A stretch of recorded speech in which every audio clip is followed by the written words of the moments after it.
माई के बेटवे में बसेला परान हो। माई के बेटवे में बसेला परान हो।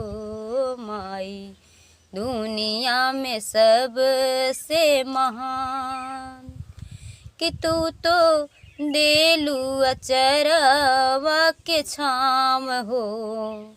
कि तू तो देलू अचरवा के छाम हो। माई दुनिया में सबसे महान कि तू तो देलू अचरवा के छाम हो। माई दुनिया में सबसे महान।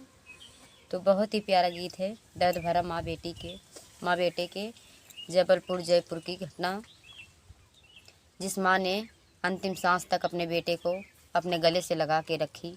उस माँ का महानता अगर कितना भी बड़ाई करो तो कम है। तो आगे सुनिए, माँ अपने बेटे से एक पल भी दूर नहीं रहना चाहती। प्यार करेली माई दूर न जाए बेटा हमरे भवन से। बिन मतलब के प्यार करे वाली होली माई अपना ललन से। प्यार करेली माई दूर न जाए बेटा हमरा भवन से। बिन मतलब के प्यार करे वाली होली माई अपना ललन से। कि कभो लागे नाही देली उनका घाव हो।